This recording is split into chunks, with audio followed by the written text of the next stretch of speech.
안녕하십니까. 명교육학의 명중호입니다. 자, 이제 명교육학도 이제 학원으로 넘어오게 되었습니다. 앞서 명교육학 상권에는 주로 교육학의 이론과 관련되어 있는 부분들이 이제 실려 있었다면 명교육학 학원에 실려 있는 내용들은 바로 이제 실제로 교육 현장에서 사용되는, 그리고 교육학의 실용적인 관점에서 쓰여진 내용들이 이제 담겨 있습니다. 그래서 사실 교육학 문제에서 가장 큰 비중을 차지하는 영역이 바로 이제 이번 시간부터 하게 될 교육과정론, 그리고 이제 교수학습 이론, 교육평가, 그 다음에 교육행정, 그리고 이제 덧붙여서 이제 교육연구가 이제 좀 나오기는 하는데요. 사실 요 4개 파트가 주요하게 교육학 논술에 출제되고 있습니다.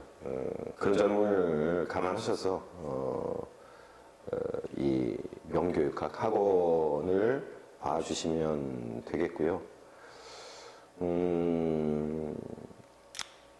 다른 것보다도 이 지금부터 이제 시작할 교육 과정론, 교수학습 이론, 교육 평가 부분은 사실 상당히 이제 어려운 부분들입니다. 어려운 부분들인 까닭은 특히 이제 교육 과정론 같은 경우에는 그 역사적인 부분과 더불어서 이론적인 부분들도 이제 파악을 해야 되고, 더불어서 그 사회과학적인 일종의 이제 방법론 아니면은 그런 어떤 과정의 측면, 이런 것들이 상당히 이제 많이 녹아져 있습니다. 그래서 그런 부분들에 대한 기본적인 어떤 틀이 잡히지 않는 상황에서는 굉장히 어려울 수밖에 없습니다. 그래서 그러한 점들을 좀 감안하셔서 좀 봐주셨으면 좋겠고요. 그리고 이제 제가 SNS를 하는데 누군가 이제 개인적으로 그 메시지를 보내오셨더라고요. 선생님 말씀이 많이 울려요, 뭐 이렇게 얘기를 하시기도 하고, 뭐 이렇게 이제 검게 나와요 그러는데, 제가 얼굴이 이제 좀 까무잡잡한 측면도 있고, 그래서 이제 좀 검게 나오는 건데, 제가 지금 이 동영상을 찍고 있는 이 공간 자체가, 제가 이제 눈에 이제 좀 말씀드렸지만, 이 공간은 강의, 그러니까 일반적인 그 학문적 강의를 위해서 만들어진 공간이 아닙니다. 그러니까 춤을 추기 위해서 만들어진 공간이고, 그래서 여기에 뭐 의자라든가 뭐 이런 것들이 이제 배치되어 있지 않기 때문에 사실 이제 그런 의자, 책상 이런 것들이 소리를 잡아줍니다. 사람들이 이제 모여 있으면 또 소리를 잡아주고요. 그리고 기본적으로 이제 강의실이라고 하는 게 강의 용도로 만들어졌기 때문에 우리가 보통 이제 층고라고 얘기를 하는데, 이 천장이 이렇게 높지 않습니다. 보통 한 2.7, 8m? 그러니까 3m가 채 되지 않은 이제 낮은 공간이기 때문에 목소리도 그렇게 확산돼서 울려나가지 않고요. 위로 이제. 근데 여기는 높습니다. 지금 한 4m 정도 돼요. 예. 층고 자체가 한 4m 정도 되기 때문에. 그러니까 집기류도 없고 뭐 아무것도 없기 때문에 목소리가 너무나 당연하게 이렇게 왕왕왕왕 울려 퍼질 수밖에 없습니다. 그다음에 이제 제가 그 무선 마이크를 차고 있어서 목소리가 그나마 이제 이렇게 좀 잡아주는 거고요. 그러다 보니까는 목소리가 이제 울리게 됩니다. 어떤 적당한 공간을 갖다가 이제 빌려가지고 뭐 하면 좋겠지만 돈이 많이 들어요. 돈이 꽤 많이 듭니다. 특히나 그 판서를 하면서 뭔가를 갖다가 할 수 있는 공간은 너무너무 비용이 비싸기 때문에 제가 이제 활용할 수 있는 공간을 갖다가 이제 활용을 해서 할 수밖에 없는 상황이고, 저도 이제 제 나름대로 이제 어떤 조명을 갖다가 꾸몄지만은 바로 이제 위에서 이 조명이 이렇게 좀 내려와 줘야 되고, 그리고 이제 친구가 낮은 상황에서는 이렇게 바로 얼굴 쪽으로 이렇게 해서 좀 얼굴이, 못생긴 얼굴이 그나마 조금 더 뭐 화사하게 보이는데 그렇지 못하죠. 여기 지금 조명이 전혀 배치되어 있지 않기 때문에 여러분들께 못생긴 얼굴 더 못생기게 보이게끔 해드려서 이제 죄송한 마음이 있고요. 저러한 부분들을 갖다가 좀 감안을 해주셨으면 좋겠습니다. 자, 그래서 이번 시간에는 교육과정론의 개요를 좀 살펴보도록 하겠습니다. 전체적으로 이제 교육과정론이 어떻게 구성이 되어 있는지를 먼저 이제 살펴보고, 그 다음에 본 내용으로 들어가도록 하겠습니다. 자, 앞서서 교과서 구성에 대해서 이제 제가 좀 말씀을 드렸었는데요. 이제 제가 쓴 책 이렇게 두 권을 보면 이제 상권 같은 경우에는 교육 일반, 그 다음에 이제 교육사, 교육철학, 그리고 이제 교육사회학, 교육심리학, 그리고 이제 생활지도와 상담, 이렇게 이제 구성이 돼 있었고, 바로 이제 오늘부터 배우게 될 이 학원은 교육과정론, 교수학습 이론, 그리고 이제 교육공학, 그 다음에 교육평가, 교육연구, 교육통계, 그리고 이제 교육행정론, 이렇게 이제 구성이 되어 있습니다. 그러니까 구별로 보면 상권이 이제 조금 더 많다라고 할 수 있죠. 그런데 학원이 이제 조금 작고, 그런데 학원이 더 두껍습니다. 책으로 보면은 100페이지가 넘게, 그렇죠. 한 100페이지 정도 되겠네요. 한 100페이지 정도 더 두껍습니다. 그만큼 양이 많다라고 할 수 있고요. 따라서 이제 암기하고 하는 과정에 있어서 좀 어려움이 없잖아 있습니다. 특히나 교육학 대부분 사범대학교 학생들의 경우에 교육학을 전공하는 게 아니잖아요. 그렇죠? 엄밀히 얘기하면 교육학을 전공하시는 분들이 아닙니다. 각 전문 교과를 전공하시는 분들이지. 그리고 이제 교육학 개론이라고 하는 것을 대부분 그 사범대에서 1, 2, 3, 4학년 내내 가르치지 않습니다. 내내 가르치지 않고 보통 1학년 때 배우고, 그리고 이제 그 전문 영역과 관련되어서 교수학습 이론, 우리 이제 교과 교육론이라고도 하고, 그쪽 영역의 것을 1, 2, 3, 4학년을 거치면서 교육학에 있어가지고 이제 일부를 배우게 되죠. 그러니까 교수 학습 이론 쪽, 그 다음에 이제 교육공학, 그 다음에 교육평가, 교육 연구를 갖다가 전문적으로 사실은 그렇게 가르치는 학교는 그렇게 많지 않은 것 같더라고요. 근데 어쨌든 그래서 주로 교수학습 이론하고 교육공학, 교육평가 쪽에 이제 이렇게 좀 치중을 해서 1, 2, 3, 4학년 때 이제 하게 되는 거고, 그러다 보니까 이제 어렵습니다. 그러다 보니까 어려워요. 교육학 전공자들 같은 경우에는 교육과정론이라고 하는 게 굉장히 중요하거든요.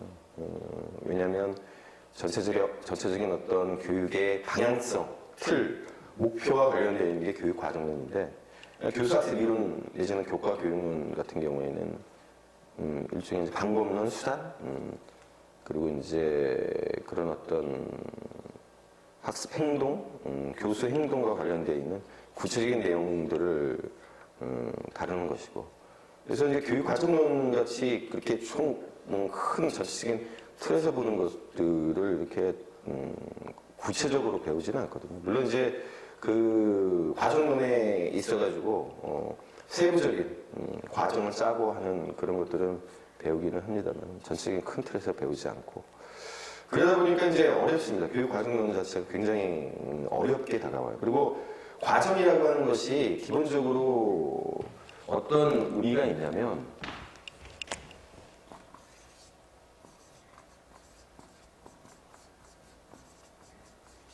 이 과정이라고 하는 것이 프로세스잖아요. 근데 제가 앞서 우리 이제 상권에서 할 때도 이제 말씀을 드렸었지만 이 프로세스라고 하는 거는 기본적으로 이 틀 안에서의 스트럭처,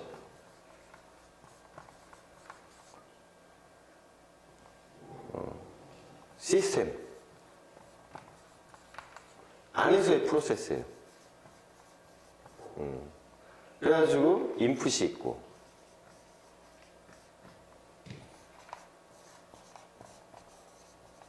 아웃풋이 있고 여기서 이렇게 피드백이 가는 바로 이제 이 시스템 이론, 체제 이론, 구조 이론에 있어가지고 이러한 전체적인 과정을 갖다가 다루는 것이 바로 이제 과정론이에요. 이거는 이제 교육 과정론뿐만이 아니라 정치 과정론, 사회 과정론, 그런 과정론이라고 하는 과목들이 사회과학에는 대부분 다 있습니다. 이 과정론이라고 하는. 이제 바로 이제 요 틀을 갖다가 사실 이해를 해야 되거든요. 요 틀을. 그래서 일종의 이제 절차와 순서라고 하는 게 쭉 나옵니다. 과정론에 있어가지고는 그 정해져 있는 것들이 있어요. 우리가 앞서서, 뭐 상담 쪽에서도 봤었고, 교육 심리학 쪽에서도 봤었고, 그래서 거기에 있어가지고 어떤, 단계, 절차, 과정, 이런 것들이 많이 나왔어요. 거기에 있어가지고 공통적으로 바로 이제 이러한 어떤, 순서, 이런 것들이 이제 이렇게 딱 정해져 있죠. 그래서 과정론, 그리고 이제 교수학습 이론 쪽에서도 그렇고, 교육평가 쪽에서도 그렇고, 바로 그 최저 이론적인 프로세스, 과정론에 대해서 전체적인 틀을 갖다가 일정 정도 이해를 하면, 비교적, 접근하기가 쉬워요. 여러 가지 이론들, 모형들, 이런 것들이. 그래서 바로 이제 이런 측면입니다. 이 과정이라고 하는 것이 바로 이런 거고, 이런 것들이, 우리가 흔히 뭐라고 얘기하냐면 과학적이라고 얘기하는 거예요. 과학적. 과학적이라고 얘기하는 건 원리가 있다라고 하는 거죠. 하면 이제 그 어떤 원리라고 하는 게 이제 적용이 되는 거예요. 이쪽 사회과학 방법론 쪽에서 특히 이 과정론 쪽에서는 그 어떤 원리라고 하는 게 이제 계속해서 적용이 됩니다. 거기에 이제 용어, 순서에 있어가지고 좀 바꾸고, 거기에 이제 뭔가를 좀 더 첨가하고 하는 것일 뿐, 사실은 인풋, 프로세스, 아웃풋, 그 다음에 피드백이라고 하는 것은 그대로 적용이 돼요. 여러분들, 나중에 이제, 여러 이제 모형들, 이론도 볼 때, 이걸 확인하실 수 있습니다. 그래서 이제 이렇게 교과서가 이제 구성이 되어 있고, 그래서 이제 제가 이제 앞서 교육학이란 무엇인가라고 하는 별도의 강의를 통해서 요 부분에 대해서 말씀드렸지만, 그 이론과 실제, 우리가 상권에서 이제 주로 다뤘던 것은, 그러니까 교육사라든가, 철학이라든가, 사회학이라든가, 심리학, 교육연구가 뒤에 이제 들어가지만, 이런 것들은 일종의 이제 이론에 해당이 된다라고 한다면, 실제로 가는 건 지금 배우는 교육과정, 교수학습, 교육평가, 교육연구에서 이제 방법론 같은 거, 교육통계, 교육행정, 생활지도와 성장 같은 것은 이제 실제로 이제 적용이 되는 학과목이 되겠습니다. 그래서 우리가 이제 한번 살펴볼게요.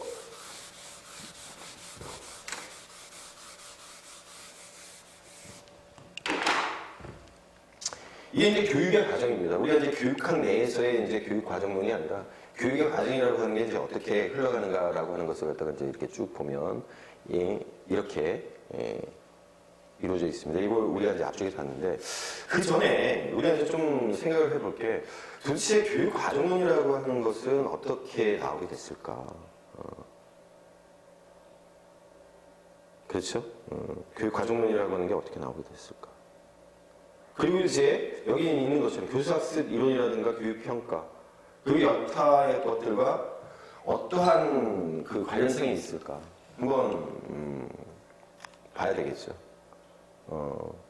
일단은 이 과정론이라고 하는 것은 이렇게 됩니다.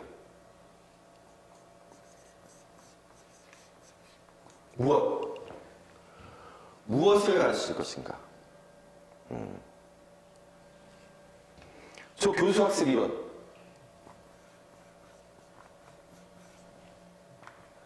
이거는 어떻게 합니다? 어떻게 가르칠 것인가? 평가라고 하는 것은 무엇을 어떻게 잘 가르치고 배웠는가와 관련이 돼 있어요. 그래서 이 과정론이라고 하는 것은 일종의 목표에 해당됩니다. 목표. 무엇을 가르칠 것인가 라고 하는 것과 관련이 되어 있는 그 목표가 관련이 되어 있어요. 학습이라고 하는 건 어떻게는 뭐예요? 수단. 방법이에요.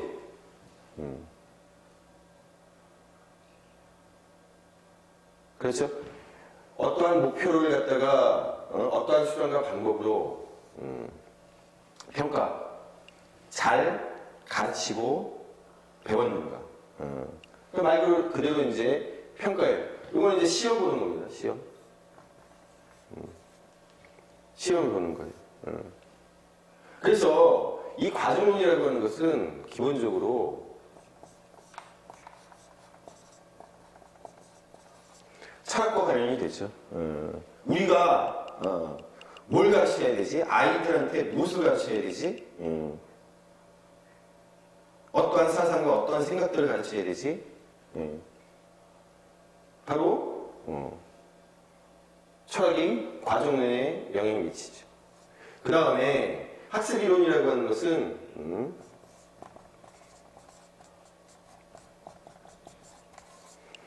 심리학입니다. 자, 학습이라고 하는 것은 개인이 하는 거예요. 물론 이제 학습 방법이 있어가지고 협동학습도 있고 하지만 기본적으로 학습이라고 하는 것은 개인입니다. 개인과 관련되어 있는 학문이 제가 뭐라고 그랬어요?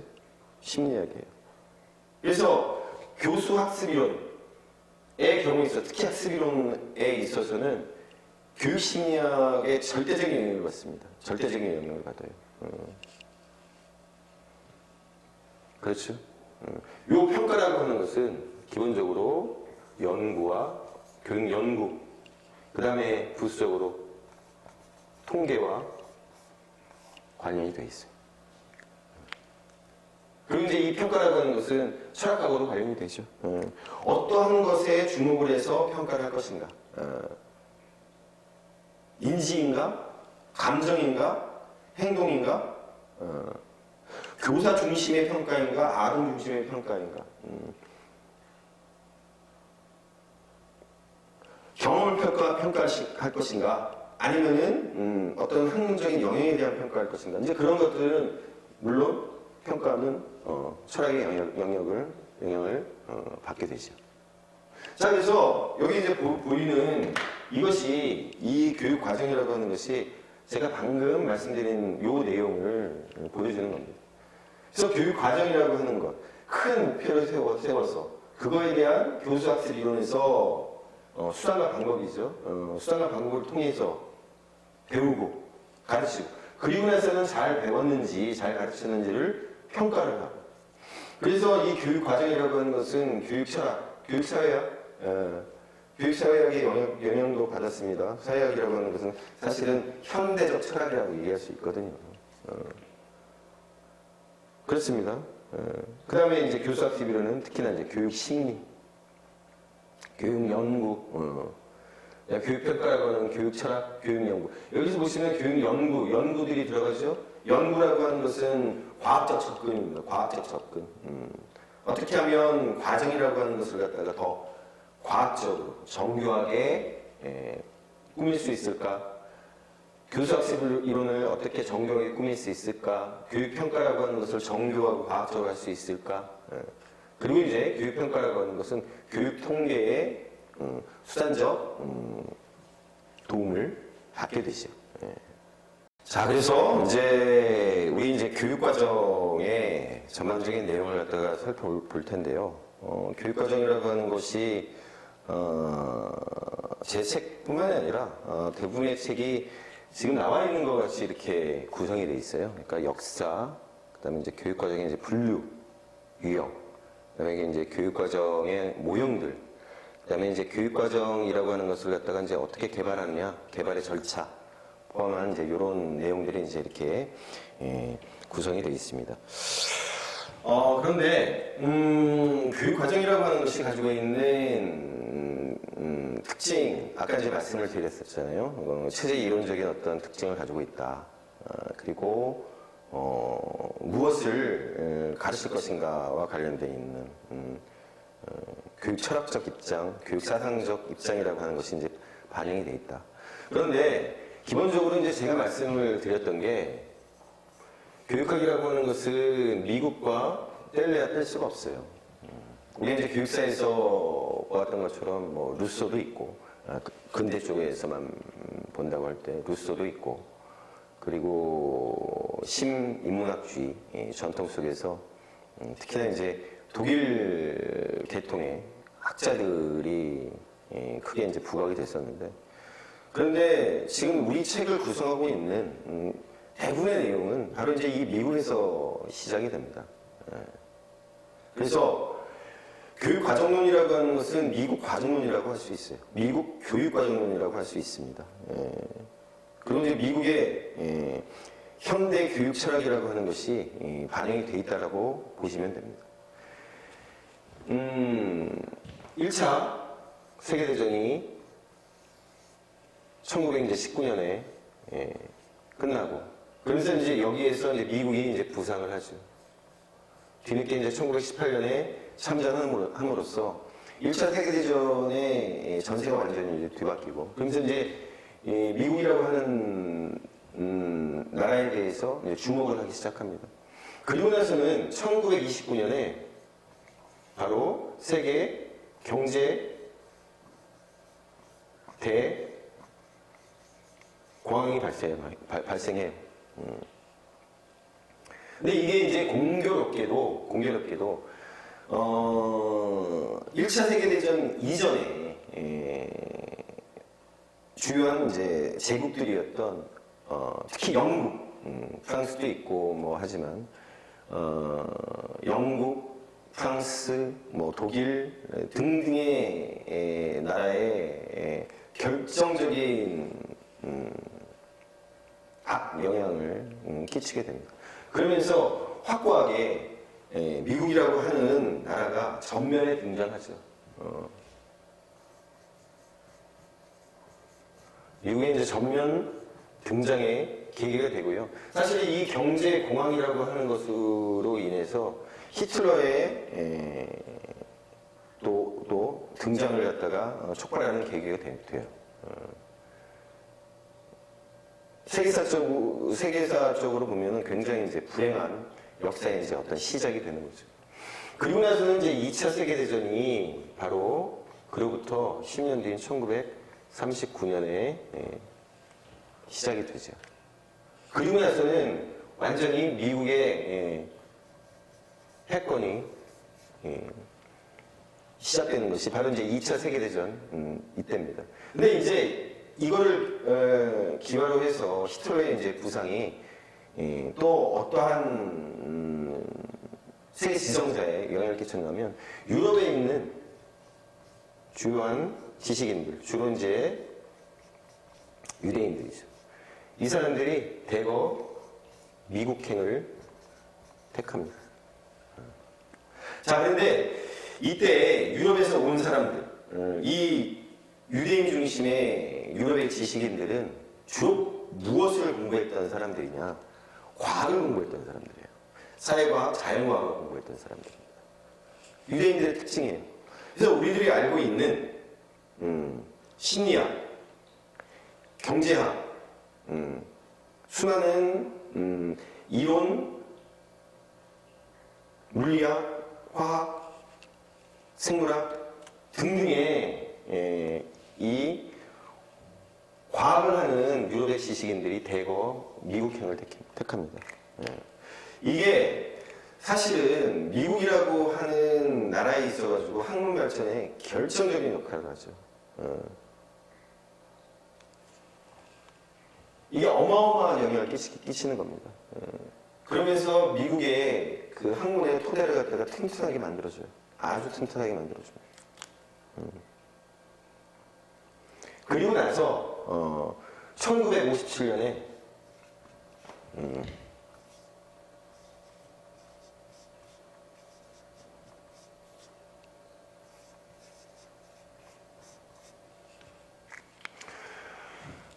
스푸트니크 쇼크라고 하는 것이 나타났는데요. 다른 것이 아니라 이제 2차 세계대전이 끝나고 미국하고 이제 소련 양 진영의 어떤 냉전 체제라고 하는 것이 구축이 되죠. 그러면서 이제 경쟁을 벌이게 됩니다. 하나는 자유민주 체제, 하나는 공산 체제. 경쟁을 벌이는 겁니다.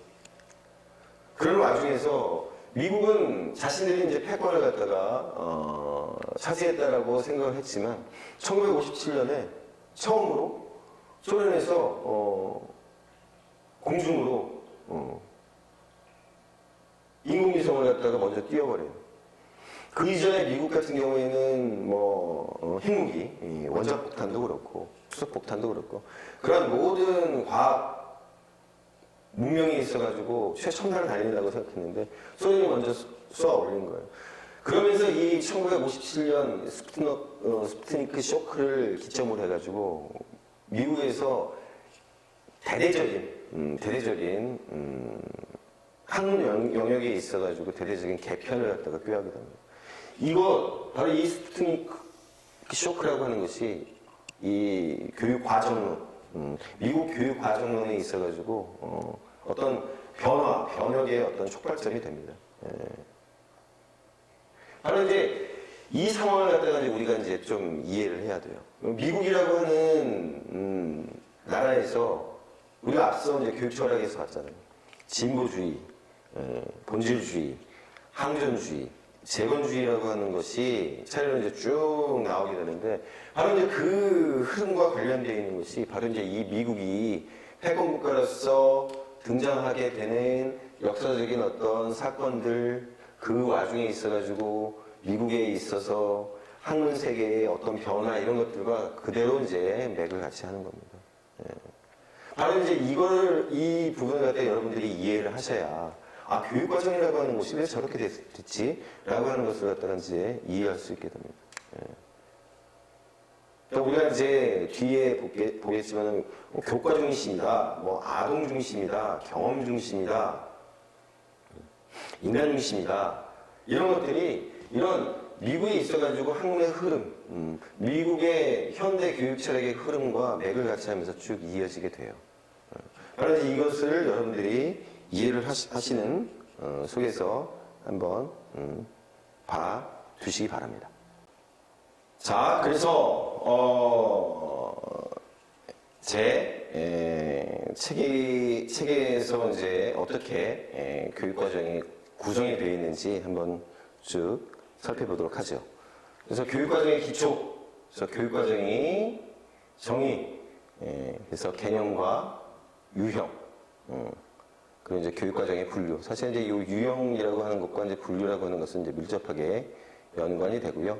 그래서 기본 성격에 의해서 이제 분류를 해보고, 전개 과정에 의한 분류, 의사 결정자 수준에 의한 분류, 이렇게 정의와 분류를 살펴보고, 그리고 이제 교육 과정의 역사와 유형, 교육 과정이 이제 어떻게 이제 발달을 했는지, 그래서 이제 주요 학자, 바로 이제 이 교육 과정의 발달이라고 하는 것이 바로 이제 교육 과정의 역사가 되겠습니다. 그래서 아까 말씀드렸던 미국의 교육 과정사가 바로 이제 이 일절에 다뤄주고요. 그다음에 이제 교육 과정의 유형을 갖다가 이제 좀 더 일반적인 측면에서 우리가 이제 익히 알고 있는 측면에서 이제 교과 중심 교육과정, 경험 중심 교육과정, 중액, 학문 중심, 인간 중심, 통합 교육과정 이렇게 살펴보도록 합니다. 그리고 이제 여러분들이 제일 어려워하는 부분이 될 텐데요. 교육 과정이 이제 모형입니다. 그래서 목표 모형, 함정 모형, 그러니까 타일러와 타바, 이 이제 목표 모형으로부터 이제 쭉 갈라져 나오죠. 비판적 측면, 또 이걸 보완, 지지하는 측면, 그래서 워커, 아이즈너, 그다음에 재개념화 모형, 스킬백, 니콜스와 니콜스, 위긴스와 맥타이, 슈압 이렇게 이제 교육과정의 모형을 쭉 살펴보도록 합니다. 자, 그리고 나서 이제 교육과정 개발 절차인데요. 요 1, 2, 3, 4, 5절이 바로 이제 이 교육과정의 이제 그대로 이제 개발 절차가 되겠습니다. 교육 목표를 정하고 교육 내용을 선정한 다음에 이 교육 내용을 이제 조직하고 그다음에 교수 학습 이제 가르치고 배우는 과정을 통해서 그리고 나서 이제 이 교육 과정에 대해서 평가를 하고 환류 잘된 부분은 이제 더 발전시키고 문제가 있는 부분은 수정 보완을 해서 다시 교육 과정이라고 하는 것을 짜게 되는 그런 과정을 거치게 됩니다.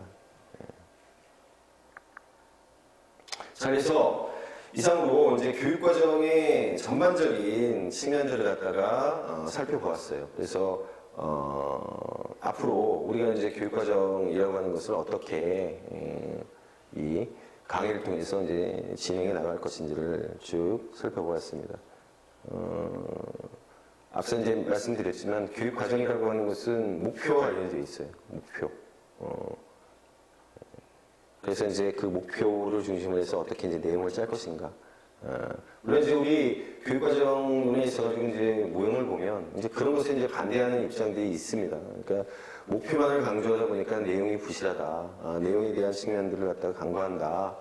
그래서 내용의 어떤 중요성을 강조하는 그런 이제 교육과정의 이제 모형들도 있지만 기본적으로 이제 교육과정론에 있어가지고 제일 중요한 측면은 바로 그 어떤 목표입니다, 목표. 우리가 이제 어떠한 방향으로 교육의 방향을 이끌어 나갈 것인가. 그래서 그 안에서 무엇을 가르칠 것인가. 그것은 이제 이어서 교수 학습 이론하고 연결이 되고요. 그래서 앞으로 이제 교육과정의 여러 가지 측면들을 쭉 살펴보도록 하겠습니다.